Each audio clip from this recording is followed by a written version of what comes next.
Where's Mark, William? You were supposed to drop him off an hour ago. Alright, so earlier this year, I dropped an hour-long Dandadan Season 1 vid, and that did pretty well. So I thought to myself, why not run it back? So here we are with Dandadan Season 2. This is gonna be a long one, so sit back, relax, grab your snacks, and enjoy. Finally, after 6 long months of waiting, Dandadan Season 2 is upon us. And it has been an excruciating wait. If I see another bottle of EOS lotion saying some Okarun, see you tomorrow, TikTok headquarters will be hearing from me. First off, this intro was a straight banger. They are 2 for 2 right now, can't even lie. Really goes to show how much Momo has changed Chen's life. The entire world was gray until she came through. She a real one, and that outro was fire as well. Shout out to Ira, she was really hitting this for real. To give a quick refresher, last season we left off meeting Gigi, Momo's childhood friend and love. He's a little annoying, but he's got spirit. Gigi came over to ask Grandma Seiko for help with some spirits, but Seiko was like, Momo, you got it, and sent her instead. Now they're at Gigi's place, trying to figure out what's wrong. Momo went to the hot springs to chill, while Gigi and Okarun chilled in the house, and they figured out that this house was in fact not normal, as it had a secret room inside of it. And oh my god, bro, can these hooligans leave Momo alone? I am not trying to see this, bruh. You are grown ass niggas doing this too. Don't y'all have jobs, places of employment, things to do? But of course, the GOAT, Turbo Granny, came in and saved the day. Blew up the hot spring, brought down the fence on these bums. Momo tripped, but then Turbo Granny came in clutch on these damn thugs again. Nigga thought this was sweet and got crushed. And damn, what a view. And it turns out she was really out here chilling this entire time. Before they left, she heard where they were going from Seiko and then decided to go all James Bond and sneak into the backpack. She really could have just asked to come along, but whatever. And what do you know? It turns out there are actually police around here. They round up these thugs and get them out of here. Good riddance. Momo has one more stop to make before she heads back. But on the way there, she asks Turbo Granny about the house and what she makes of it. And she says that that place is no good. There's a lot of blood in there. And if Turbo Granny is saying that a place is no good, then that place is no good. They should get out of there.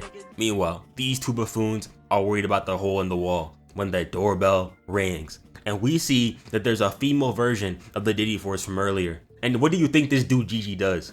He lets them in, and they're out here feasting on God knows what in his own damn home. Grandma's sitting over here on the chair like she owns the place.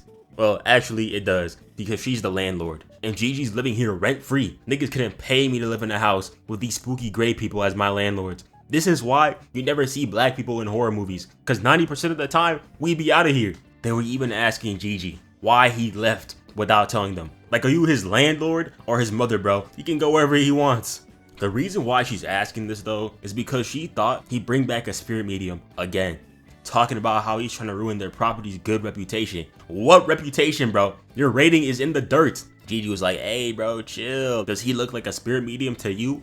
Which, yeah, good point. Ken just looks like a chill guy. And this woman pulls out a Red Dead Redemption double barrel shotgun out of nowhere. Where did she get this? And then she pointed at Gigi. All bro has done is be peaceful, and we up in the poll on a teenager. But yes, a cop. Yes, the cops, bro. I love 12. Praise the blue. Thank you. Oh my god, bro. This is the Kido family. They run this rural town like the cartels run Mexico. I don't even think that they paid this cop either. They just put the fear of God in him. What they do in these parts, we'll find out in a minute. But right now, Okarun and Gigi are in a tough spot.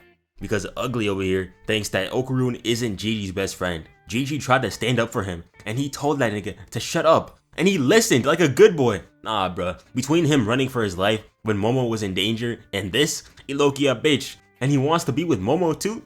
Get out of here, bruh. The Ugly dude gives Ken a question only Gigi's best friend would know. What is his favorite football team? That boy Gigi was sweating bullets, bro. He thought it was over. And then he said his favorite football team was PSG. Oh, hell nah, bruh. As if I needed another reason to despise his ass. I am still mad about Inter getting belt to ass in the final, bro. But then Gigi messes up. The grandma questions him about the girl, Ayase, who was here earlier. And he tried saying something, I don't know. All bro had to say was, yeah, I know her. She'll be here soon. And just wait. But now, you're lying and messing things up. Like, y'all see why I don't like him, bro? And yeah, it might be raps for them. Back to Ayase. She's checking out this great serpent shrine.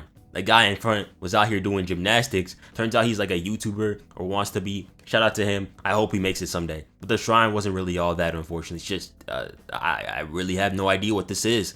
Even the shrine guy says it was a sham. This region is famous because of its volcano, or more specifically, the snakes inside of it. It was believed that if they didn't sacrifice one child per year, the great serpent would get angry and make it rain fire. But it's been over 200 years since the last sacrifice, and the volcano hasn't erupted.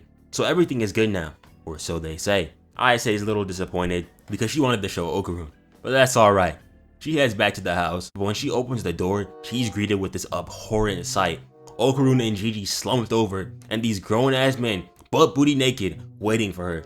What the hell was Okarun doing, bro? He got powers for a reason, and yet he's still getting dropped off by senior citizens. Gigi too, they beat the fit off that boy as well, only left bro with his undies. This is nasty work. But my goat Momo was ready. She didn't even waste a second, dropped the bag, and went straight into that trademark left kick of hers. Put bro on the floor.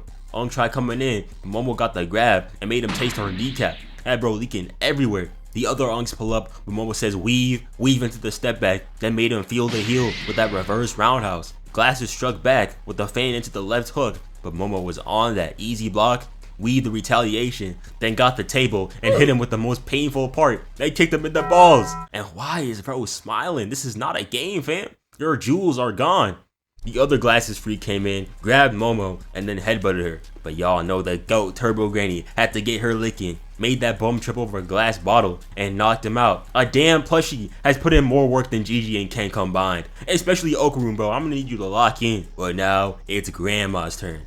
She flew in with this clean 1-2, then Momo weaved her next punch as she ran away. Momo steps over the leg sweep. Grandma steps back, goes in for the spin kick, but Momo dodges. Weave, Momo blocks, gets flung back, so she pulls in the chair out the fadeaway. But Grandma evaded that effortlessly. I didn't even know Auntie could move like this. Momo dodged it too. But look at this. Auntie is locked in. She pulls up. Momo goes weave, side step. Had Auntie looking dumbfounded. These youngins moving too fast for her. She parries the random fiddle faddle Momo threw at her, including her own damn son. Then she hit the Naruto run and pulled up. Blocked by Momo. I think she got a hit here as well because of the angle, but Momo low-key stuffed that. 1, 2, 3, blocks Momo. Momo weaves the next attack, but that 1-2 kick was too devious. She sent her flying. Then came in with the super move called the Jennifer Lopez Anaconda. First off, that ain't no damn J-Lo move, that's Rob Lucy's. And second, the only Anaconda I know is that one music video by Nicki. Ooh. She gets launched into the wall that Okarun and Gigi found earlier. And this is where we find out what the Kido family has been doing. For generations, they have been the ones who were sacrificing or giving offerings to the Great Serpent so the volcano wouldn't go crazy. This house is the site of the original altar where the offerings would take place, meaning that Gigi's dumbass parents paid all that money to turn into snake food. Nah, that's crazy, bro.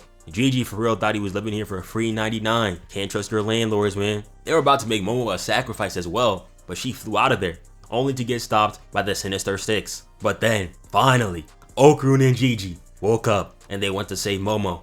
And just when they were about to do it, the table broke and they all fell down into the pit, where we see that there are multiple houses down here. Shout out to Okarun for that cash for real. That bum Gigi could never. This man is a walking liability. How did he even end up like this? He's strong as hell too, bro. I know he could have lifted himself up, but he ends up falling to his doom. Smoking on that GG pack. Rest in peace, you will not be Ah man. It looks like they weren't lying after all, as the Great Serpent turns out to be real, or not really. This doesn't look like a snake to me. Entire family started posing, hitting dances, praising the serpent. And you wanna know the funny thing? When they were heading over here, Okarun and Gigi read an article about a species called the Mongolian deathworm, which looks exactly like this thing, except these things are supposed to be like 1.5 to 2 meters long, which by the way is around 6 feet. A 6'5" man-eating worm sounds scary enough, but something this big? Yikes. Momo tried telling these buffoons that this is not a serpent god,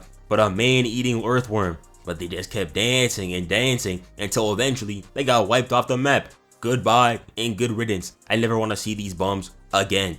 Gigi then gets the bright idea to start hiding inside the house. So they scramble inside, but something's wrong. Okarun and Momo can't move, and we see Okarun get into his turbo granny form. Momo and Okarun have been straight tweaking on the ground. Okarun way more than Momo, because right now it's like he's trying to off himself. Bro trying to rip out his own mouth from its skull. So Gigi throws him around so he can snap out of it, but it's still not working. That's not the only thing he has to worry about though. That big Mongolian worm thing is still trying to eat them as well. But Gigi, being the smart guy that he is able to save these two because he realized that the worm only responds to vibrations. But that still doesn't answer the question, why are these two trying to off themselves? And then we get our answer. Gigi has felt this sensation before when he found his parents trying to try on, stole up his necktie, and they asked him to do the same thing, to let them die already. We also see an image of this kid. We're gonna see a lot more of him from here on out. But back to the present. Momo was about to impale herself, but per usual, the GOAT, Turbo Granny, saves the day. Always trying to act nonchalant, but we know full and well she goes out of her way to protect this girl. Gigi's able to tie these two up, and Turbo Granny tells us why they're acting like this. The source is actually the worm. It emits psychic waves that tell people to off themselves. But this is where Gigi was showing out. Even after Momo tried killing him, bro ate those attacks, took a nice deep breath, and locked in. Took the hit from Momo. W move, by the way. Picked up these two and started running like hell. And last video, I was complaining about how this dude looked strong as hell, but couldn't pull himself up. Right? Damn, really. But now all of a sudden, he locked in. And look at this. Bro fell down not once, but twice. Look at the pose. Do you know how strong you gotta be to fall on your back while carrying two people? Then pick yourself back up from this position and keep running while carrying two people? Yeah, maybe he lost a couple style points, a couple aura points for falling right here, but he's doing his best, alright? I can respect that. Luckily, we see that the worm's psychic powers have been stopped for a moment. Unluckily for them, it was stopped by this creepy creature right here. If y'all remember, this is the same thing that had Gigi tweaking in his room back in season 1. Evil Eye. Their little aura off over here is canceling out each other's powers. And oh my god, besides the fact that this turnaround is creepy as hell, that haircut is genuinely diabolical. Of all the crimes this dude has had the displeasure of facing, this lineup is the worst of them. Bro got the sky top of absolute doom and despair, and that bowl cut to boot. If I had a fade that egregious, I'd turn into an evil spirit as well. But don't look him in the eye. According to Turbo Granny, this guy has the same powers of the worm. If you look at him, you won't want to be here any longer. And honestly, this guy doesn't even need the powers to make me feel this way. I get the heebie-jeebies when I stare at him for too long. Now that these two are free, it's time to strike. Okarun might as well be Momo's Pokemon. Her ass said, "Okarun, I choose you. Use quick attack." And he was gone, but it's no use. This Mongolian death worm has RCT and is back on the attack. But as these two run away, Evil Eye looks this dude Gigi dead in the eyes. And then we get its backstory. And damn, bro, this was sad. You see that Evil Eye has been around for quite a while, but he wasn't able to have a normal childhood. Locked away, he could only watch as other kids played and danced and had a grand old time. But hey, that didn't stop him from trying to have a good time himself. Gotta admit, he hit in this for real. But yeah, the little guy had it rough. No food, no water, no friends, no nothing. Just the thoughts of others having fun to keep him happy. And the reason for all of this? Because he was to be a sacrifice to the great Mongolian slug, Earthworm Sally. Which begs the question, if you were going to sacrifice this kid, why not let him have some fun? Why not let him be free and enjoy himself for the little time he has? They didn't even give him any food either. They malnourished him and they sent him as an offering. I'm not trying to be the ethics police when it comes to human sacrifices, but they ain't doing this the right way, man. And screw that ugly ass grandma, bro. Had no reason to offer this poor kid as a sacrifice. All he wanted was to play with others just one time, but instead they gave bro the Full Metal Alchemist greed treatment. They burned him alive. Now you know, this could have been a feel-good story. Poor kid gets a terrible life, burnt alive as an offering, but then when a new family moves into his home, he finds a kid. They become friends. He gives him powers. They start moving like Danny Phantom. You know, all is good. Happiness. In this here story, ain't no such thing. Each time a kid spotted Evil Eye in their house, the parents would end up offing themselves. Generations of people bought the same house time and time again, and he'd be happy to see another kid just for the parents to die. And it's such a shame because it wasn't even his fault either. It was the damn Earthworm Sally. Fat ass slug needs to eat some dirt instead of doing all this. Niggas will do anything but get a job, bro. Let that little man hit his jig in peace, man. They're just jealous that they can't hit a 1-2 as mean as he does. But then we see the Kido grandma come back. And I don't know if this kid is deaf or mentally ill because he heard her say, "We gonna use you as an offering, little bro." And he didn't say a damn word. But yeah, what happens next is what we already know. The Kido family buried the remains of this house and built another one on top of it. And what's worse is that they sacrificed the kid along with the house. The same situation that Evil Eye was in. Trapped against his will and forced to be something that he never wanted to be. And he couldn't even save him. So it's only mandatory that he wanted to spin back, which led him to taking over the kid's body. And that's how we got here. But surprisingly, Gigi doesn't see him as a bad guy. And he runs off to find Evil Eye's original body until he makes it to his resting place. And I respect Gigi for being a good guy and trying to be nice. But this dude is a demon. He ain't trying to be buddy-buddy with you, bro. One more step and you're about to get the Megami treatment. Turbo Granny's trying to tell this guy that Evil Eye is not like us. And he's like, nah. Like, no, nigga. Listen to Granny Lamar. She knows what she's talking about. But it's not getting any better. That stupid-ass oversized earthworm starts attacking them. First with lightning. And next with a sticky orange fluid. Ugh, nasty work. But Momo was able to get out of there. And Gigi?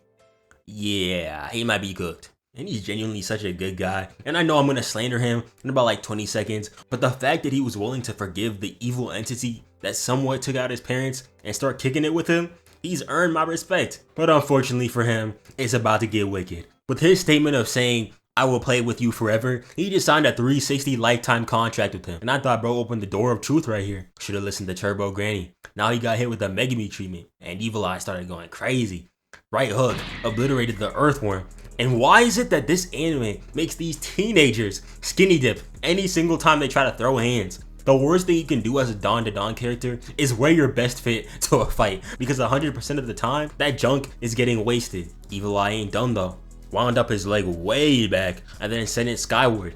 And oh my aura, Evil Eye got Gigi looking tough.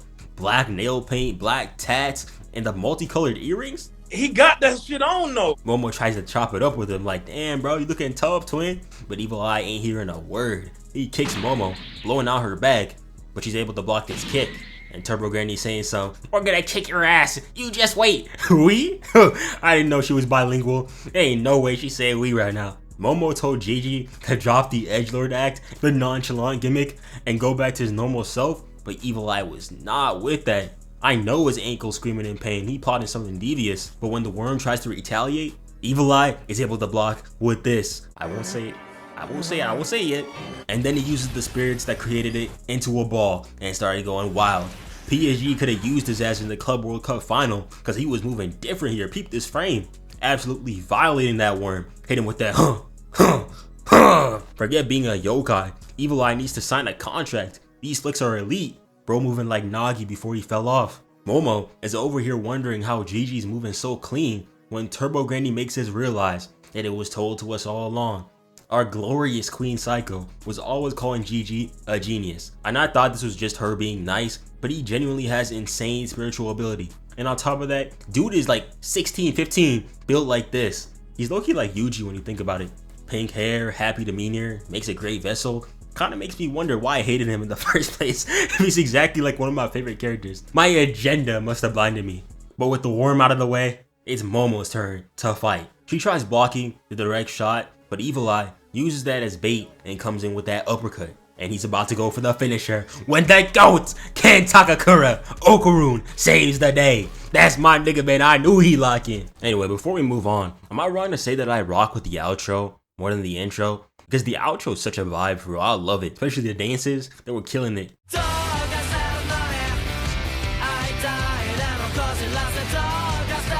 Anyway, back to the hands. Okarun gets blown away, but he's able to dodge that Evil Eye missile and say Momo. And bro was on that time and he said, you're not getting away with this, you thug. At least after he saves Momo. They run for a bit. Okarun dodges the pot shots and Momo also helps using her goal line defense. And they continue their escape. But that boy Evil Eye just going crazy. Like I said, bro should have been in blue lock. Ego's gonna watch this footage and try to recruit him. These two end up getting away for a bit, but even with Evil Eye gone, things aren't looking good. Earthworm Sally is starting to spew more toxic fumes, meaning that they're gonna be poisoned before they make it out of here. And the only weakness that Sally has is sunlight. So basically, they gotta lure it out. ISA was over here stressing out. Homegirl's been carrying the team for the past 14 episodes, so I can't really blame her. But this time, Ken is gonna clutch up. He tells Momo to go back up and find a way to stop Earthworm Salad, and he'll take care of Gigi. And this was so sweet, bro. These two are so locked in, it's crazy. Also, I never really noticed that this dude Ken is actually shorter than Momo is. Kinda cute. Anyway, Okarun gets this smart idea to use his leg strength to kick up Momo, which is surprisingly a good idea from him, considering that Ayase is the one usually coming up with these ideas. But it works. Momo gets tossed up, and then she uses those psychic powers to catapult herself upwards, and just in time, because Evil Eye is back for round 2. Okarun gotta be the toughest 5'6" nigga in history. Bro got balls of steel for a reason, or ball. Evil Eye told him that he was next on the chopping block, and he told his ass to eat dirt. Then they start going at it. Ken is weaving those projectiles light work, but Evil Eye comes in from the side, hits a direct shot, but Okarun weaves that. He tries it again, but like I said, that's light work. Evil Eye ain't done though. He pulls up with that uppercut, and Okarun dodges. Then he tries to come in with whatever this was, but Lil Bro got told to hit the weight room. Kicked the ball at him, and then he came in with a flying knee. If Okarun had more than one ball right now, that'd probably hurt. They crash, Okarun spins back with a stomp, then weave, and runs away. And Evil Eye is so done with these hit and run militia tactics.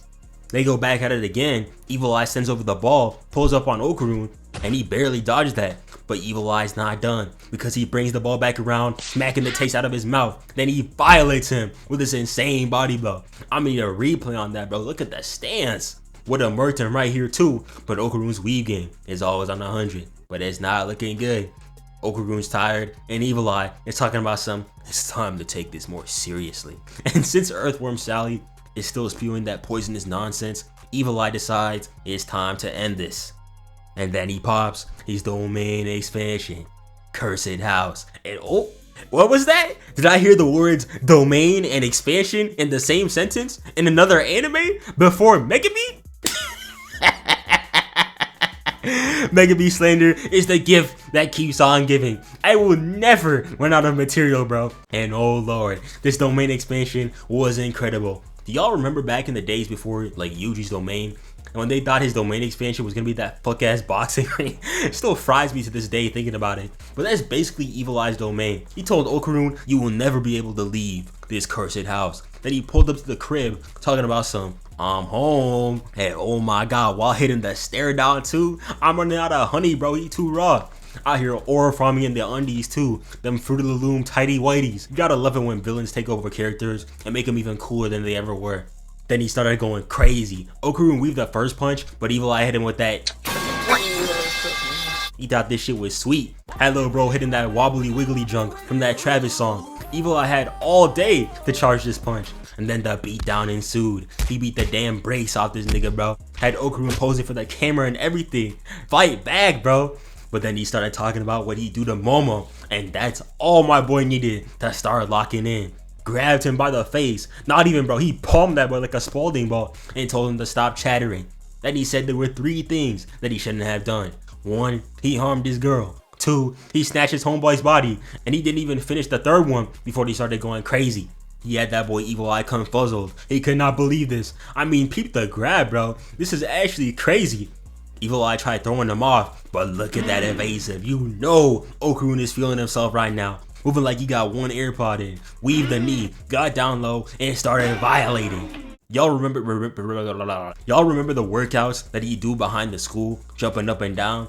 Well, now it's time to see the fruits of his labor. He beat the brakes off of Evil Eye. Was hitting him so hard that bro actually broke the domain expansion from the inside. Had his ass looking crazy, floating up in the air and everything. And look at Okarun, bro, hitting the pose and stuff. He deserves this after getting his ass kicked so many times too. Shout out to the GOAT. Anyways, back to Momo. She hasn't been sitting idly by. At first, she tried making a makeshift rope, but it was too short. Then, she remembered a conversation that she had with Gigi when they were younger. Basically, earthworms breathe through their skin, and when it rains, they can't do that, so they come up to breathe, which leads to them dying because of the sun. Also, young Gigi is evil as hell, man. Out here bullying little Momo, bro. She looks so sweet. But anyways, she gets a good idea on how to lure out Earthworm Sally, burning down the house, then using the fire department to put it out, bringing out Sally as well. Which is good, because Okarun dumbass is out here getting himself stuck in worm goop. Evil Eye beat the last brain cells out of his body, cause what are we doing, bro? Ayase was almost unable to get the worm out in the first place because these dumbass cops, stupid ass police officers, were trying to arrest her. I can't believe I was out here saying praise the blue the last episode, bro. Luckily though, the earthworm is rooted out. That stupid house was in the way, but Ayase got rid of that quickly. I keep forgetting how strong this girl is, bro. Jesus. Out here throwing a fire truck like it's nothing. But with that, Earthworm Sally is finally gone. What's wrong, you chicken? Get up! But somehow the Kido family is still alive? Stupid ass worm did all that for nothing. And that isn't even the worst of it, because with the earthworm gone, that volcano, which is the reason for all this in the first place, has now erupted. And these Kido idiots think that it's her fault. But Momo is smart. She realized that the legend talking about the dragon rising to heaven wasn't about the dumbass snake, but the geyser. Back in the day, a geyser going up would be seen as a sign for a volcanic eruption. But over time, the legend got twisted up and people thought that the worm was the reason for all of this. Dumbass niggas. But Momo has a plan. This girl always moving like Sean Livingston at the mid-range. She just don't miss. While running away from the Kidos, she takes the dead worm over to the geyser. She's strong as hell, bro. She then fills it up, heads back, takes the other end of the worm, and then uses it like a hose. But there's still a lot of lava everywhere, and fires are starting all over the place. And these damn Kidos, bro. I hate this group, especially the niggas, bro. When it's time to touch minors, they want to go crazy. But when they have to save their village, now they want to start slacking off. They even went to jump Momo. But then Monkman pulled up on some crazy timing. Never seen a man kick at this angle before. Bro was out here doing handstands on YouTube when he could be doing stuff like this. I know those 1v1 in my subscriber videos would go hard on his channel. Apparently, Seiko is this guy's master. She could be my master any day of the week. He was doing these boys crazy. 1-2 on this guy. Leg sweep on glasses. Flip bro over into the nasty heel on the chin. Spin move. Smacked his ass. Then hit him with the hoodda. And then he just flipped this guy over. Ayase continues to play firefighter, but that didn't last long at all because Evil Eye pulls up. You gotta have regen or something because there's no way Okarun gave him a 100-piece combo just for him to start moving like this again.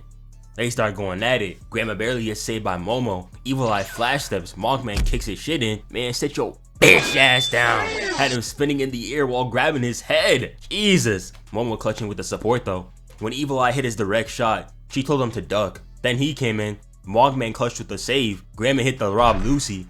Momo came back in, caught Evil Eye. The priest came in with the leg sweep. How do you get weed by a guy who can't move? Momo now has Evil Eye on a platter, but it's no good. This is the first time that I've seen someone break through Momo's powers like that. The poor priest got absolutely bodied here, blew his dang back out, and it's not looking good. Now Ayase's powers aren't working. Is she cooked? But no way. Is that my boy Ippo? Y'all remember, this is the guy who Seiko gave a cow so he could save his son Chikichita. He pulled up with Taro and my glorious queen, Seiko. Her ass took a good 2 minutes getting down here, doing all that aura farming too. Like, yes, Seiko, we see the fit. Chikichita was singing the entire time too. He's so cute, bro. I love him.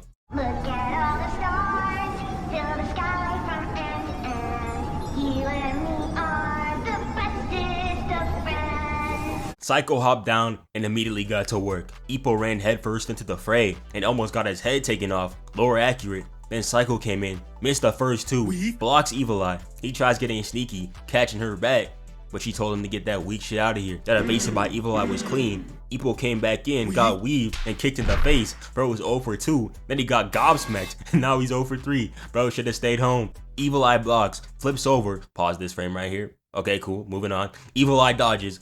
Seiko hits a pump fake, but he reads that. They trade evasives. Seiko is supposed to be a grandma, but she for sure ain't moving like one. Conked his head up right too. They trade evasives once again. Evil Eye dodges, and he tries going for the stomp. And I'm definitely blurring this out. I don't want no niggas nuts on my screen. Seiko uses that cigarette to block his vision. Sidesteps, gets back up. They do a quick 1-2. Taro finally comes in, and I thought he was about to do something crazy. But when he ran up, Evil Eye decimated him. But it was all a part of their plan. Using a talesman, YouTube boy is able to seal Evil Eye up. He was out here treating him like a special grade curse. But yeah, that's it. The Evil Eye has been sealed. Chikichita was helping out too. He was out here putting more work than the firefighters. But it's not over yet. Okarun is still down there and he needs help. And Momo did promise that she was gonna save him. But it looks like it's too late. When Ayase gets over, it seems like the lava has filled up the entire underground. Damn, bruh, not like this. He just started living life as well, bro. His poor non-existent parents are gonna be so upset when they find out that they had a son. Momo was genuinely about to go down there and try to find him herself She really loyal, bro. Her powers aren't even working, and her first thought was to go down into molten lava and save him. But that goat, Cheeky Cheetah, had to step in and help him out. Remember how these two idiots ended up getting stuck in that like sticky goop thing? That actually ended up saving them, which is hella ironic to me. I guess being clumsy does pay off. But Momo was so happy to see these two, Okarun, alive. Turbo Granny ungrateful ass didn't even say thank you. And Okarun trying to be nonchalant so bad, bro. Go give your girl a hug. But yeah, this is very sweet. And with that, the battle is finally over.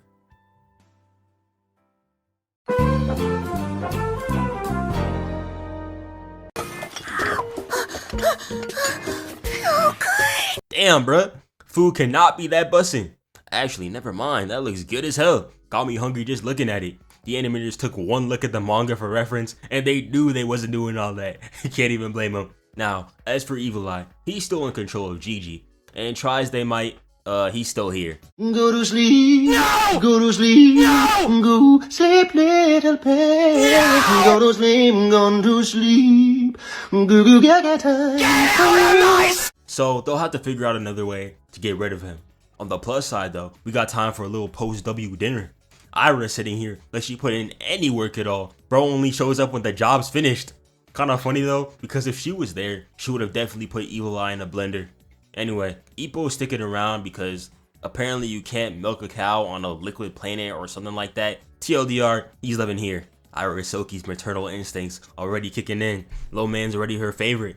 As for Gigi, he's in quite the predicament though. His spiritual power is so strong that if they separate him from Evil Eye, he's gonna end up with a Megami treatment.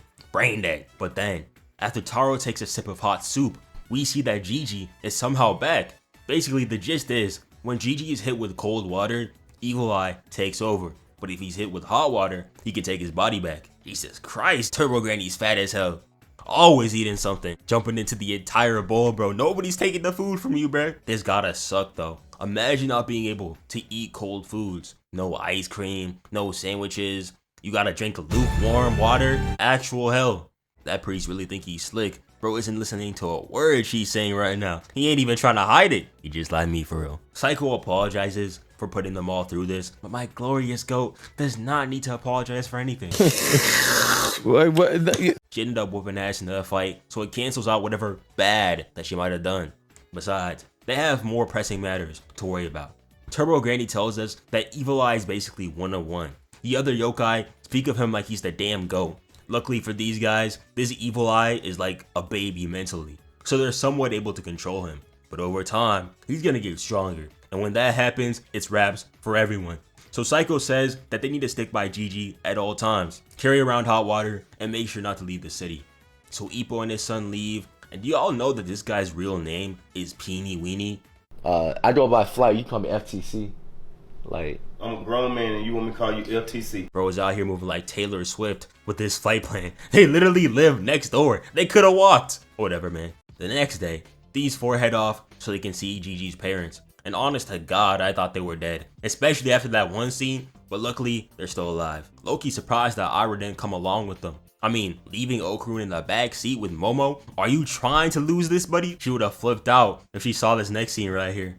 Ayase barely touched his hand, and this dude ran away. Had no problem receiving a hug the other day, but now he's tweaking. Momo was over here playing piano tiles on his hand, and he's all like, if it's a game, I don't know the rules.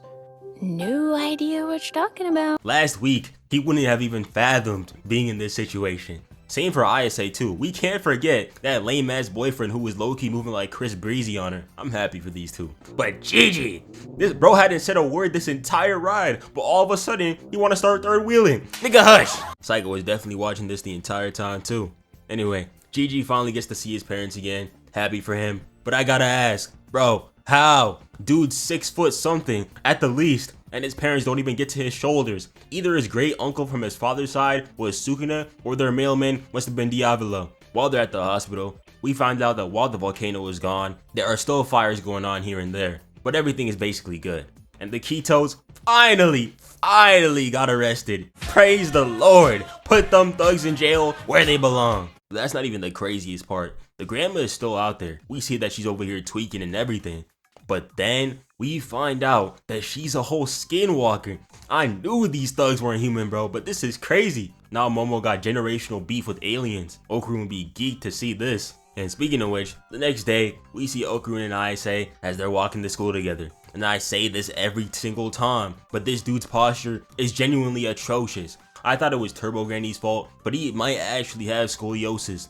I would say he needs to get a new bed, but we don't even know that he has a home or a place to live. That backstory gonna go crazy.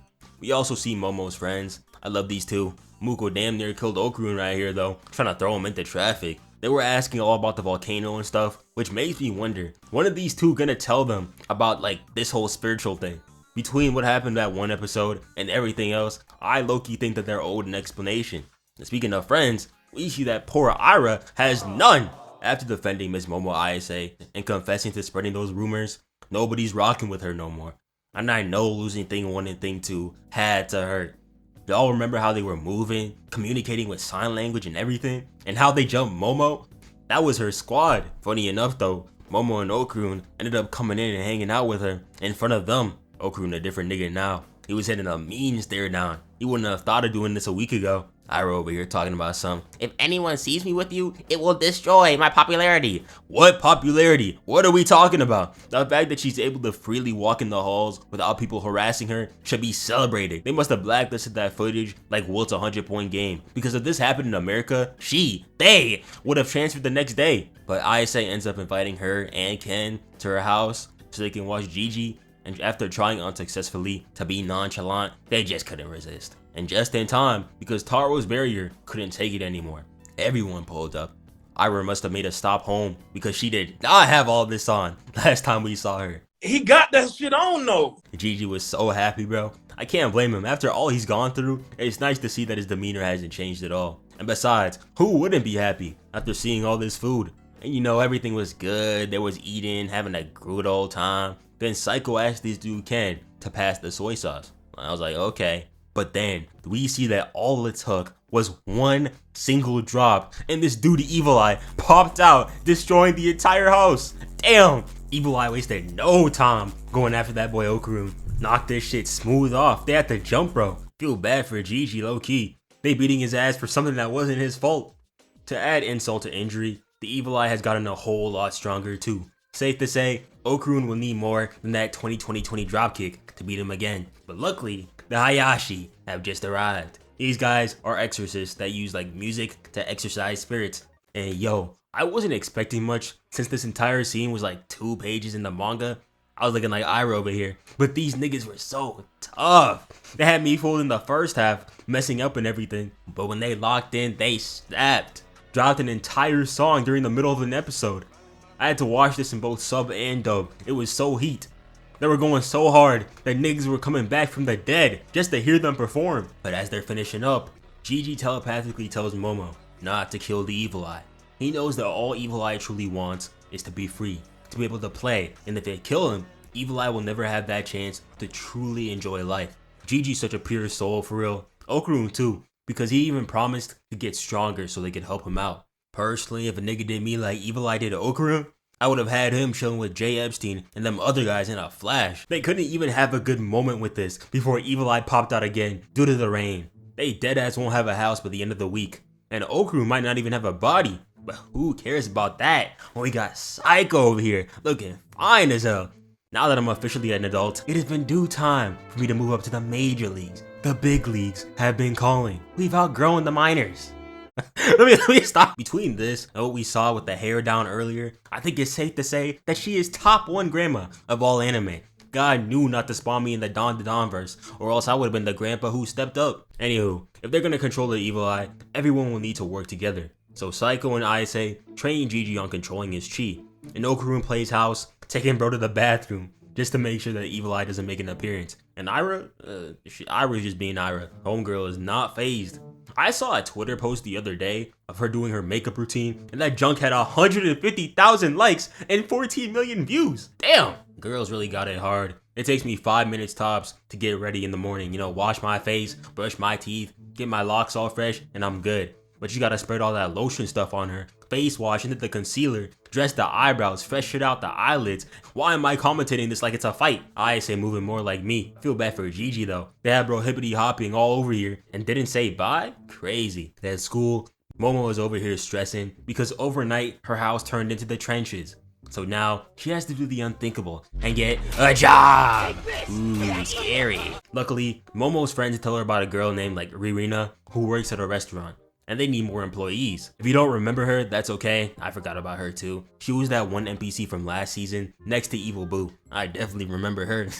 And these two knew that they had an opportunity in their hands. So they invited Okarun to come see her. And by invited, I mean kidnapped. Cause bro thought he was getting taken out on an involuntary date. Every damn kid in this school got their phones out when this nigga's around. I know that school Snapchat is a walking goldmine. Hey, at least he passed the loyalty test. They had to drag him to the location and then some.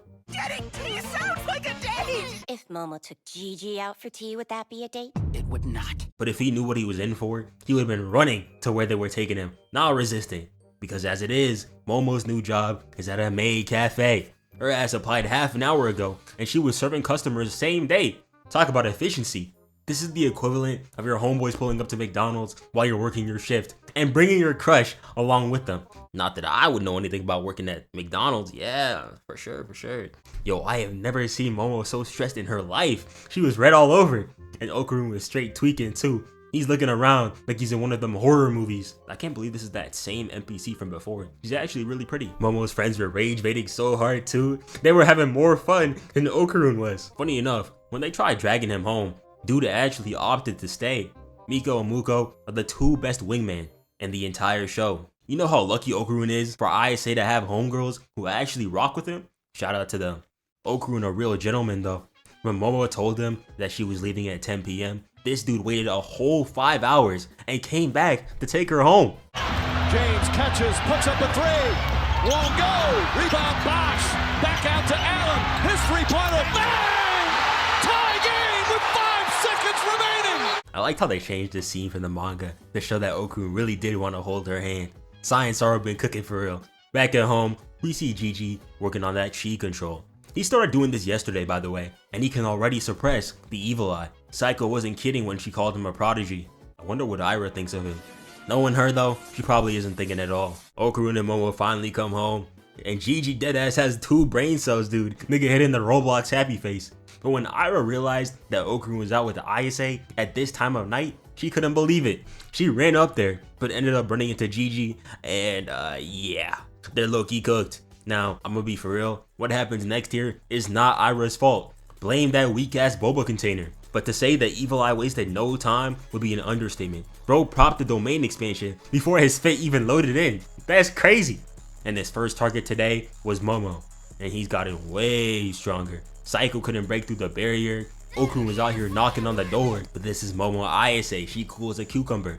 First, she pushed bro away, and when that didn't work, she spit that hot water that we saw her sip earlier at his face. And look at the fear in Gigi's eyes. Imagine you're walking up to your friend, and the next time you blink, you're choking your crush.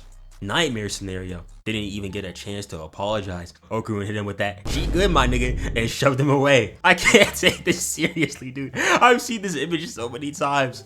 This is really the first time he's realizing that his homeboy's in love with his crush. A terrible feeling for real, but he'll make it through somehow. Besides, Ira was looking at him like this 2 minutes ago. Both of them should cut their losses and get together. So picking up where we left off, Evil Eye has just made another appearance, nearly killing Momo in the process and doing more damage, mentally and physically. For starters, Evil Eye had the audacity to lay a hand on my precious queen Seiko. There's a reason why Evil Eye has never been spotted in the same room as me. That's because he knows what I'd do to him if we ever crossed paths. How dare he touch it? It's low-key funny though, because everyone besides Momo, the person who got attacked, was feeling down. Ira was feeling bad because she didn't do anything, and I can't even blame her. When the time came to get active, she froze. Homegirl hasn't moved in 40 minutes. The lights were too bright. But seriously, Ira's a girl with a big heart, and she cares about her friends. And as the leader, it's her job to take care of her subordinates. Leader of what? Yes! Ira is the leader, bruh. On you, yes, your soul. We all agree that Ira is the leader of the Donda gang. What are we calling this group, bro? Seriously. The Don.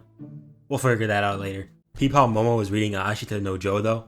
Saved the day and went straight to reading peak fiction. That's why she's the GOAT. Meanwhile, Gigi and Okarun aren't really on speaking terms right now. You know it's serious when they aren't even facing each other. But deep down, Okarun knows that if they want to save both Gigi and the evil eye, it'll be up to him to get stronger. So he goes to the one person that he looks up to the most, Ippo. Turns out he has a human form and works at a dairy farm. He looks cool, but have y'all seen Cheeky Cheetah, bro? He looks so adorable, man. Little bro's actually 3 apples tall. Unfortunately, Ippo doesn't believe in violence, so he refuses to teach Okarun his punches. Bro had no qualms piecing up Ira the other day, but now he doesn't want to teach our boy? Whatever, man. He even got free labor out of this poor kid, dude. What the hell? Later at home, it's much of the same. Gigi and Okarun still aren't on speaking terms, and frankly, it's looking pretty grim. The priest guy, his name's Manjiro, tells Seiko, am I even saying this right, bro? Tells Seiko that they can't do this much longer.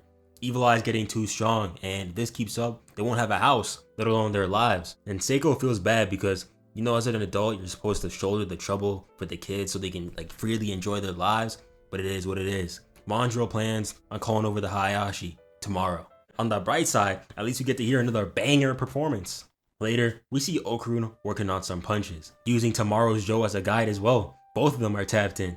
I swear that's the same hoodie that Momo was wearing last season. And I also said this last episode, but Turbo Granny is a genuine fatty, bro. Always gotta be eating something. She asks Okarun what he's doing, and he says that he's learning punches so he can get stronger. But Turbo Granny tells him that throwing a punch and getting stronger are 2 different things.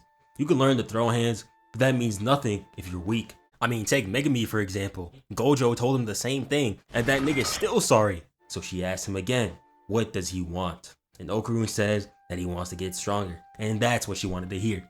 So she's like, alright then, follow me, and they head off. Ira ends up following them as well, very sneaky. I don't know how she moves like this so silently and those low heels. On top of that, she made it over there before these 2 did. I forget how speedy she is. Real question though, what is she doing here? It's damn near 2 AM and she fresh footed out like she got places to be. The switch up was crazy too. When Okarun is talking, she's all happy with that high pitched voice, but when she hears another girl, she trips out. Had no reason to indent Turbo Granny's face like that. And where did she get that phone? That's Muko's, right? She hasn't been charged since she stole it off her. Ira is genuinely insane, dude. Look at the way she switches faces, bro. Poor Okarun doesn't know what to do. Anyway, let me explain what we're here for. Basically, while Okarun has Turbo Granny's full powers, he's still unable to draw it out. He's only able to do 2 actions in a single beat, which would be fine if Evil Eye wasn't able to do 4 in that same beat, which is amplified to 10 when he pops that domain. Ira can also do 4 in a single beat because she's like that. But the point is, he needs to find his own rhythm to move to. That way, he'll be faster. And what better way to train your rhythm than against the greats of music? Damn, bruh. Even Beethoven hit a domain expansion before that fucking bum. I can't believe it. Bro can't even hear his own words, but he can hit domain expansions before this nigga. What's his excuse, bro? Crazy thing is, this domain actually has a sure hit effect, unlike that trash cans. How do you have niggas in other universes doing your job better than you? And niggas will swear that he's better than Yuji. I'm Kevin. They start attacking these 2 with their music powers, and basically all the symbols have different abilities. These notes explode, the rests make you freeze, and the sharps make your voice higher, and so on and so forth. Ow! Ah! What happened to my voice? Ira was moving different, per usual. That girl been Weed Nation certified. She's used the Acro Silky's powers like 3 times, and she's already mastered it. Meanwhile, this nigga Okarun was getting cooked. Like, this was genuinely hard to watch. Ira was out here moving like Saquon Barkley, hitting flips and spin moves, while this buffoon is running headfirst into the rest notes. Turbo Granny included. Shout out to Ira though, I could watch her sonic sway all day. But there's a reason why Okarun isn't moving like he's supposed to. Everyone besides him is vibing to a beat, moving to a rhythm that they set in their own heads. But Okarun doesn't have a rhythm at all because he doesn't listen to music, which makes sense. Personally, I didn't really start listening to music for real until like high school, mainly because my broke ass couldn't even afford headphones. There was a time where, I'm not even kidding, I was rocking fake AirPods for the love of the game, bruh. And to be honest, Okarun isn't the type of guy to be constantly listening to music. But there's one song that he's listened to in the past couple days. A song that had him hype as hell. The one from the Hayashi. And he figures this out just in time, because when Ira got stuck in the ground, he was able to come in and save the day. Editor's note, run that back real quick. God damn, that impact frame is tough. And I'm gonna be honest, Momo and Okarun are definitely the best duo when it comes to like literally everything else, but when it comes to fighting, these two definitely got that on lock. Between how they were moving last time and this, they got it for real. Always moving with that sauce. Even Turbo Granny was looking tough here.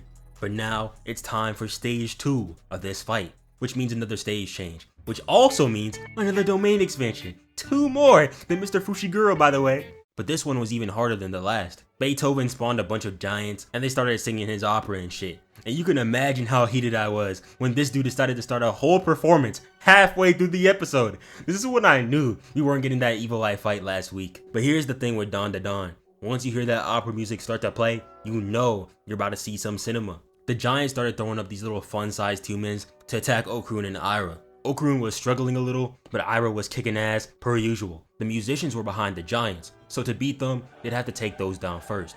So Ira uses her hair, grabs Okarun, and swings on upwards. They land and end up baiting these two into giving their mans a devious combo. And this is where Ira really showed that she's a real one. When the next attack came in, she sent down Okarun, saving him from this dubious hit that almost knocked her out, and then she locked in. No way she was gonna freeze up like the last time. She pulled up, swung on this lady's head, weaved the right hook, knocking that goon out, then hit a backflip, mid-air by the way, quick little hop for the ore farm, waterboarded this guy to the ground, then swung around for that triple kill. And now the rest is up to Okarun.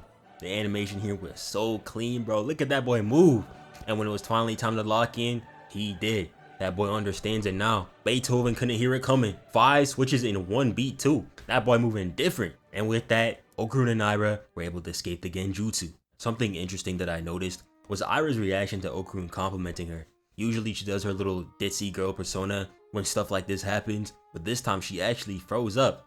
No, Ira, don't do it, bruh. Don't fall in love with him. He's already taken. I feel bad for her because she's really a sweet girl at heart. She don't deserve that pain. Oh well, her and Gigi can be sad together, I guess. Speaking of which, back at home, Gigi and the rest of the gang are talking about the Evil Eye. Manjiro said earlier that the next time Evil Eye pops out, it'll be raps for everyone. I'm more concerned on why everyone's up right now. It's damn near 3 a.m. on a school night too. But at the end of the day, Manjiro is right. Gigi can't control the Evil Eye. It's a hard pill to swallow, but when it comes down to it, they really should be more concerned about everyone's sake. Gene and Joji, step your ass outside. What the? Yo, who does Turbo Granny think she is, bruh? Out here hitting the duo pose with Okarun and shit. Hey, yo, I'm so sorry because I know this is tough because he's standing on business, but I can't take it seriously, bro. He out here looking like, You. Calm down, partner. Why you on your knees? Get down, boy. Get down. Stop accusing Speed. He isn't laughing at you. Turbo Granny swears she hates Okarun, but she's out here moving like Kamigawa, leading Ippo into the ring. Ayase didn't give a damn that Okarun was calling Gigi out. She was more concerned that he was out this late with Ira, which is valid. But we got other things to worry about. There's business that needs to be stood on. Momo was actually confused because she thought this nigga was trolling. But is she not seeing this? Okarun has never stood this tall in his entire life. His back hasn't been this straight since he left the womb. Let him cook. And Okarun started spitting. He told everyone that he was pissed off that the Evil Eye was able to attack Momo. And what pisses him off the most is how weak he felt. How weak he is. He wants to help Gigi and continue his promise on helping the Evil Eye. And to do that, he's gotta beat his ass. Manjiro, annoying ass, came in like, let's calm down, guys. Shut your lame ass up, nigga. How are you gonna watch this dude come in here standing on business and try to cool him off? Get your ass back on the sideline where you belong and let him cook. Shout out to Seiko too. She basically told him the same thing. Okarun tells Ayase to stand back. Ira pours the water, and now it's showtime. And this fight was really on sight. Evil Eye was ready to box before he even registered that he spawned in. Okarun pulls up, they clash, and then the episode ends. That can't be it. Where's the rest of it? Y'all don't even know the anger, the frustration, the feeling of disdain I felt when I saw this cliffhanger. I thought that BS was over with after solo leveling, but this was nasty work. I have never been more upset seeing that ending in my life. Hey guys, this is Noah from 1 week later. I'm still angry, but a little less now, because not only did Man U lose to an F tier team the other day, it is finally time to see this fade. Let's get it! Okarun pulls up, weaving the balls, jumps into the roundhouse, sending bro back, but Evil Eye retaliates with his own. Okarun recovers, runs back in there, and they clash. That boy Okarun strong as hell now, he ain't moving an inch. Evil Eye steps back for the kick. Weave, told that boy to hit the weight room, this shit too easy. Okarun pulls up again with the leg sweep, but Evil Eye dodges going into the TSB down slam, but Okarun hit him moves that I've never seen him hit before. Turned that into a monster kick and sent bro flying. Evil Eye strikes back with that direct shot barrage, disappears through the smoke and tries to get sneaky, but Okarun sees that. Look at his eyes, bro wasn't even phased. Evil Eye was on that though, didn't even let him recover, but this new and improved Okarun can't be stopped. He clashes with the Evil Eye. Wait a minute, has Turbo Granny been here this entire time? She's definitely one of those cosmetics that boost your stats. Animators spared no expense making Okarun look tough today too. Y'all seen that lineup? My boy looking fresh. But enough yap, it's time for the next round. Round 2. Fight. They get back at it again. Okarun hitting Evil Eye with that full court press like prom Kawhi. Evil Eye responds with that ball barrage again, but run that shit back real quick. Jumped up into the mid-air spin move, then repositioned again. Then he ran up, weave, woo-wee, run that shit back again. That boy feeling himself now, got Evil Eye looking goofy. Okarun moving like no other now that he has Momo watching, but he's not done. Got down low and started giving Evil Eye them devious front shots. Had little bro screaming, tossed him in the air, and Evil Eye tried hitting that domain expansion. And he thought that shit worked too, peeped the smile, but he's on that making me timing today. As long as you're fighting Okarun, everywhere is his domain. And oh my God, he's looking so tough. Had to show Evil Eye who the real demon was real quick. Hit his ass with a sensational down slam. Then he went back down and went all out, spearing him through the stomach and catapulting bro into the house. On one hand, holy shit, that was incredible. On the other, you have just made yourself and your girlfriend effectively homeless. Better start working on that CDL, buddy. But seriously, what a fight. That was absolute cinema. They cooked, but somehow Evil Eye is still alive and kicking. In fact, bro was over here laughing up a storm. Dude was having such a good time that he actually wanted to run it back. Everyone was worried because, quick reminder, we just saw Okarun go all out earlier tonight. But Okarun has a plan. Even though his knees were practically jello, he still stood on business. Low-key frying me though, cause he ain't even look up at the Evil Eye. But this was fair play by Okarun, cause what he did was a tale as old as time. He started rage baiting. He said that he doesn't like to bully weaklings, and said the Evil Eye wasn't like that. Besides, he only fights people who are strong, and the Evil Eye was genuinely losing it. Bro was throwing a tantrum and everything. I almost forget that he's a baby mentally. Okarun basically told him, hey lil bro, I'll fight you once a week, if and only if you fight me alone, and don't hurt other humans. When Okarun heard from Turbo Granny that the Evil Eye was still a newborn, he put the pieces together. In the Evil Eye's evil eyes, he sees killing as playing, which is hella sad, but to be honest, that's all he really knows. Okarun realized this, so he planned on beating the Evil Eye and becoming friends with him and playmates, which is a W move, shout out to him. And to seal the agreement, this dude Evil Eye, oh hell nah bruh, put your pants back on nigga, trying to send me to the shadow realm with these shenanigans once again. You can't be for real. And this nigga Okarun gripped that junk with full earnesty. Do you know where that's been, bro? God, and they just got done fighting too. Ew, bruh. That's a sanitation hazard, bruh. I get the Evil Eye is just a baby, but have some decorum, my guy. But with that, the Evil Eye has been defeated. Shout out to Okarun, man. This dude went crazy today. Went to school, worked at a farm for a few hours, trained all night, went back home and kicked the Evil Eye's evil ass, saving everyone. 2018 Braun level performance tonight. That's how he does it. Of course, doesn't matter if the house being all knocked down and whatever, but hey man, who cares? That fight was tough, and I'm sure they'll figure it out somehow. Anyway, with the Evil Eye now defeated, it's now time for our gang to go their separate ways. Since the monastery is gone, Manjiro is quitting his priest job and becoming a YouTuber. I know I was low-key hating on bro earlier, but he's genuinely a W man who's just looking out for everyone, and I wish him nothing but the best. I hope he gets 100k subscribers. He also took Evil Eye's undies, hopefully that doesn't backfire on him. Gigi's parents also come to pick him up, looks like they're okay now. Bro was hella embarrassed, which I don't even blame him, that's a canon event. ISA was trolling little bro too. Turbo Granny, eyes off the food! But yeah, Seiko apologizes for putting them through so much trouble. My wife is so polite, and they head off. Okarun and Ira head off too. No idea where Okarun is going. Bro doesn't even have a home to live in. But before he leaves, him and Momo say goodbye. Rebound taken by Iguodala. Iguodala to Curry, back to Iguodala, up for the layup. Oh, blocked by James. Looks like everything's back to normal. Alright, so last we left off, Okarun just put Evil Eye in a pack after putting up his best performance yet. The Evil Eye is now contained and everything is great, except for one problem. The ISAs no longer have a house. Hell, even when they did, it was barely standing. That last attack from Okarun just happened to seal the deal. But hey, they've been through a lot recently, so Seiko decides to go on a mini vacation.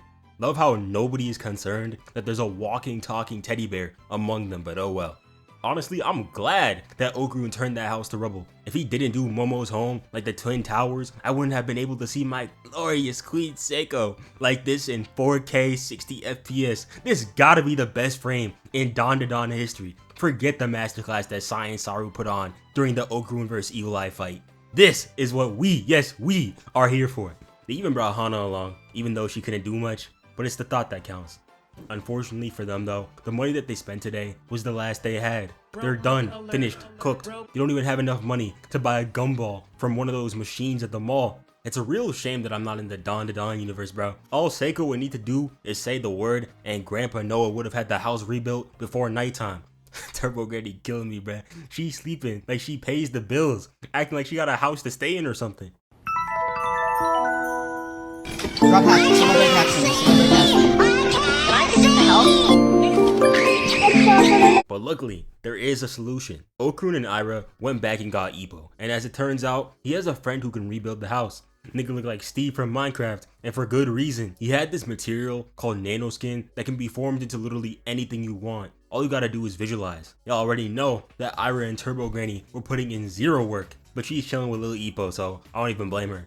And before they knew it, the house was done. Yo, I don't think Steve was too happy to help. Gigi has been doing pretty well too. We met his parents last video, but after seeing them for real, I can say for sure that his mom is insane. Out here whipping the truck in reverse at a cool 40 miles an hour, and Gigi is still keeping up. No evil eye powers either, he's just built like that. They even came to help rebuild the house, but by the time they made it over, it was already finished. Nice of them to come help though. But back to Gigi. As it turns out, the evil eye has been pretty chill since his fight with Okarun. I wouldn't say he was beaten, but more like domesticated by him. On the way to school, when Gigi was getting his game on with the ladies, one of them offered him a drink and he ended up swapping places. But luckily today, he was doing quite literally anything but fighting. He even kept his clothes on, started moving like Chigri, grabbed the ball, then used Metavision to uppercut it into the net. Ref, do something! There is zero way that was legal. Then bro hit a direct shot so powerful that it had the players flying into the net on some Shaolin soccer timing. Once again, there is no way this is legal. Bro's game is out of this world.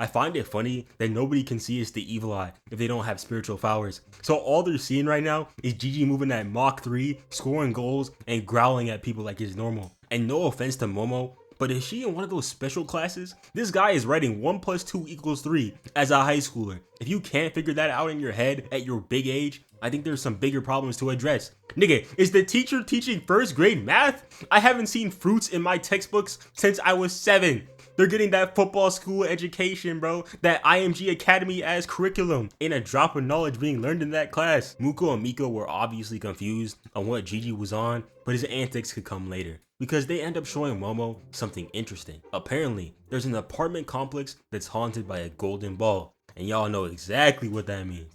You know, it never really occurred to me how having one ball would work. Like, is it like a full cup, half full type thing, or like a half cup all the way full type of way? I don't even know. I'm not trying to find out, but anyway.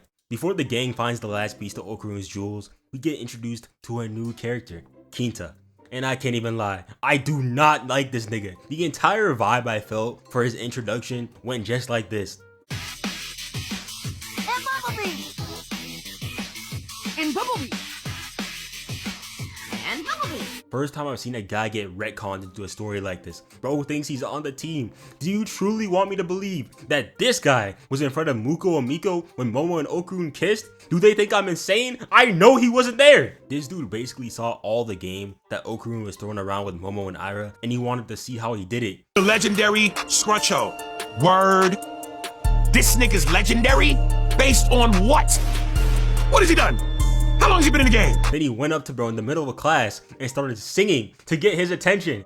Is this nigga serious? Word of advice, if you can't walk up to a person of your own gender and start a normal conversation, do not try to talk to a girl. Okarun was genuinely confused too. Like, I keep repeating that it's been a little over a week since he met Momo. Niggas weren't coming up to him like this unless they were trying to beat his ass. I'd be confused too. Nigga went up to him and said, hey bro, you're chopped, boring, lonely, broke, hairline's cooked, your breasts stink, your shoes raggedy, plus you short as hell, and you still pull. How do you do it? Niggas will make sure to diss you in every single way possible, then ask for advice. And Okarun was genuinely wondering about this too.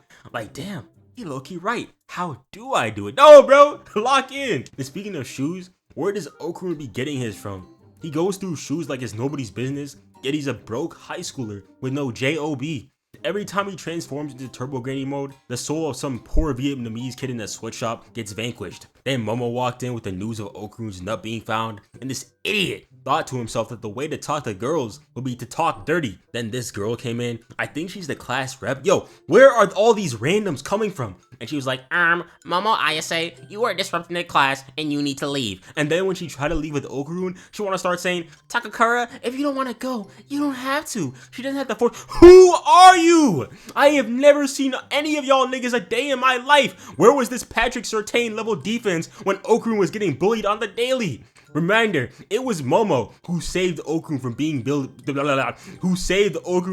bullied. Where was the so-called class rep when this was happening? Nowhere to be found. You rocking that class rep for the fashion, fuck nigga. I know you won't blow. A nigga get a little motion, and now all y'all riding him. Meanwhile, Kinta's over here doing God knows what. With all that anticipation to speak, I'm sure he's gonna say something insightful. Alright bro, let's hear it. 10-gallon wiener. Hey, at least Okarun's kind of a cool kid now. After all he's been through, he deserves it. I did it. After school, Momo and Okarun head over to find his missing ball. And well, look who's back. It's Kinta. Stalking like this is crazy. Don't you have any friends? A place of employment? A fucking job? Go somewhere else, bruh. But something peculiar happens. First off, Kinta started flying over to Momo. And y'all already know that Okarun shut that shit down. When it comes to his girl, he always moves different. And second, Okarun's ball makes its appearance, but it's not alone. When they tried to grab it, it started weaving and even knocked Okarun down. Bro got knocked out by his own nuts. They start chasing it down, but Okarun's ball was going crazy. I'd be damned if my nuts ever hit me and my girl with the combo of this devious.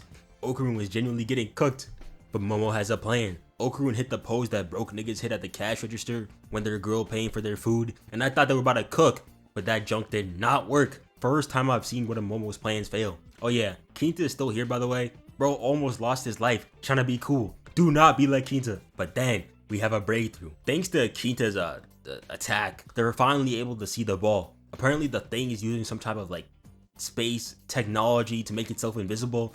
But the point is, they can see it now. Yo, that boy Kinta big as hell, but he can low-key move. And Okarun is actually killing me, bruh. For this girl is flying through apartments like Spider-Man, and he's over here ringing the doorbell. What a polite guy. Okarun's eventually able to get a hit on the creature, and we find out that it's a kaiju. Bro low-key looks like Godzilla, and let's just say, it was not happy to be beaten down like that. Once I saw this stare down, I knew he was about to get active. Went from 6 feet to 600 and started going ham. Yo, what is Dandadan even about anymore? How did we go from trying to find Okarun's missing nuts to boxing with space kaijus? Had everyone running for their lives, and why is Kinta low-key moving? But y'all already know, our glorious leader Ira had to lock in and carry the team. She genuinely might be the strongest in the group, bro. She tells Gigi to take Kinta away and starts running the fade with Godzilla. Bro ate that first hit, I can't even lie. But peep how Ira swung onto Godzilla, then almost brought it down with her own strength. She's strong as hell. Was out here moving like the Hulk, throwing these cars too. Gotta suck being a civilian in a show with like superpowered freaks. Niggas will treat your cars like garbage, all for the sake of quote unquote saving the city. Then Ira strapped herself to a crane and rocked this shit. Godzilla struck back with a grab, but she quite literally told him to get that weak shit out of here. 15-year-old girl moving like this against a kaiju, by the way. Okarun was low-key put in zero work though, I can't even lie. After that Evil Eye fight, bro tapped out. He tired of carrying the team. I'm tired of this, Grandpa. That's too damn bad! And Isa was trying her best, but those sign throws were doing zero damage. She goaded on defense though, saved their asses from that ki blast. Okarun realized that if they aim for its light source, they'd be able to take the kaiju down. So Ira hits him with that distraction action, and Momo comes in with the counter, and they were able to put it down. Ira thought they beat the level, and she was over here talking shit, but no bruh, job's not finished. Would have gotten herself killed too, if it wasn't for Okarun's quick thinking, and Momo catching them. And ain't no way bro, was that Gigi's backpack? Evil Eye threw a goddamn missile, good lord. Tell him to suit up for the Vikings bro, we need a quarterback. I really thought that Ira was gone for good too. Look at the way she got laid out here. Just for us to find out that she was trolling the entire time. Leg lock is crazy, bro. You gotta chill. Momo wasn't even moving this fast versus Godzilla. Here Ira with her own version of that. She good, my nigga. Then Evil Eye pulled up, looking happy as hell too. And if you're wondering how he got free again, Kinta's sweaty ass was over here slobbering over Gigi, and he ended up unleashing the beast. He had no reason to do this, by the way. He just selling for the love of the game. Evil Eye was so stoked too. He thought today was the day that he could squabble with Okarun. Not an evil thought was behind his face either. He's got to be the purest smile I've seen. He was genuinely shattered too when he heard today was not the day. I actually felt bad for him. But they got bigger problems to worry about. That kaiju is coming, and it's coming hard. And it's not looking good. Okarun is done since he went all out twice already. Evil Eye isn't allowed to fight. Kinta's fucking ass. And Isa, as good as she is, can't do much damage on that thing. Only Ira could truly run the fade with Godzilla. Exactly why she's the leader. But all hope isn't lost. Okarun figures out that they could use the nano skin that built the house to fight Godzilla. And just in time. Because Momo, I love you, but you were not doing anything to that behemoth. At first, they didn't know what to do with the nano skin, but surprisingly, it turned out to be Kinta who locked in for the team. Turned the entire home into a giant Buddha. Personally, I have no problems with this design, but if it were me, I would have definitely turned it into one of those Megazords from Power Rangers. Those things were extremely tough, and they did it just in time because Godzilla was ready to run that fade. But there's one slight problem. Nobody actually knows how to drive this thing. They were spamming every button they could, but all they ended up doing was falling flat on their faces. Godzilla came in with that kick, sent him across the map, grabbed him with the tail, and started swinging him around. Okarun somehow got ejected, and yo, why did they low-key lock in with the animation right here? Evil Eye got free for 2 seconds before he got stomped on. And that boy is actually crazy strong because this guy literally tossed the kaiju like it was nothing. They might as well let bro run the fate with Godzilla at this point because he could just take him out on his own. And honestly, Okarun was really about to let him take the wheel. Godzilla was out here toasting them. I've never seen bro this stressed in his life. Even Evil Eye was. But then, Kinta locked in. He figured out that all he had to do to make the robot move was imagine. And he was out here moving different, I can't even lie. Came in and hit Godzilla with that right hook. Same shit that Kong did to his ass back in that one movie. Evil Eye was hype. Then he parried that ki blast, and when Godzilla took out its hand, bro threw it right back at him. Then he swung Godzilla into the next area code, but bro was not about to let that slide. He ate that next hit and came right in for the point blank ki blast. I thought it was over, not gonna lie. Kinta's life was literally flashing before his eyes. As it turns out, bro did get bullied. And by the same niggas that were being mean to Okarun. That class rep is actually a fucking fraud, bro. How you gonna let these niggas run wild? And these guys really pissed me off for real, bro. Because how are you gonna be mad at a dude who spent his own money buying something that he likes while you can't even afford your own bicycle? Broke ass nigga riding with his homie like this is a shoujo. You're not like that, bruh. And actually, hold on. Go back real quick.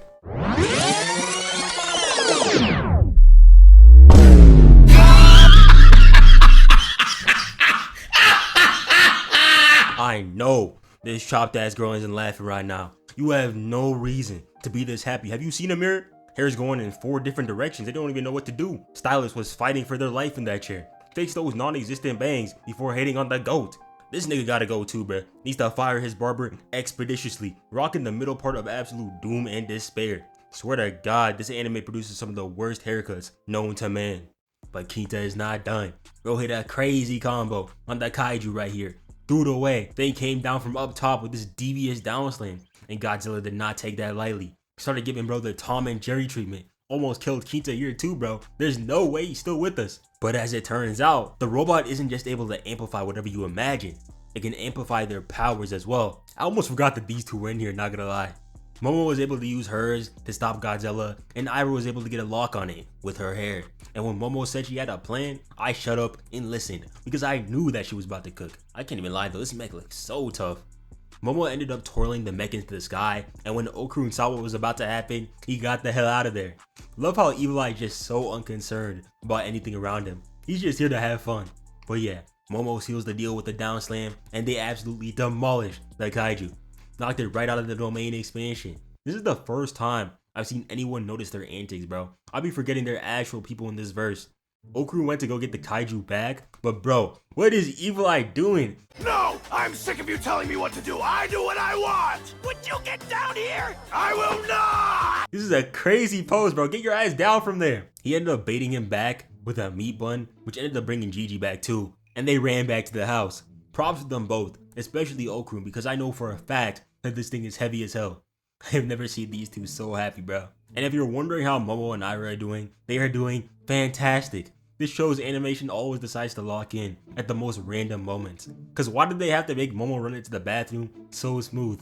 Also, I saw this on Twitter. Apparently Ira wrote down here, Ira Takakura, and that she's the GOAT on this side over here, bro. I mean, she's not wrong on the ladder, but bro, chill. But anyway, back outside. These three were just relaxing, you know, chilling, when Okarun makes an interesting discovery. There's something, or more like someone, inside the kaiju. And who did it end up being?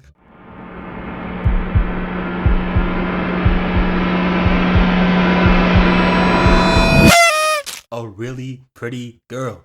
You mean to tell me that this cute little girl was out here putting the paws on these niggas like Crawford was doing to Canelo? Her design is actually really cool. I rock with the star eyes, and the antennae are cute. But what she did next was anything but, because tell me why. The first thing this girl did was kiss Okarun on the lips. Mind you, she just tried to kill all of them, and now she's doing this in front of Momo too, bro. What the hell?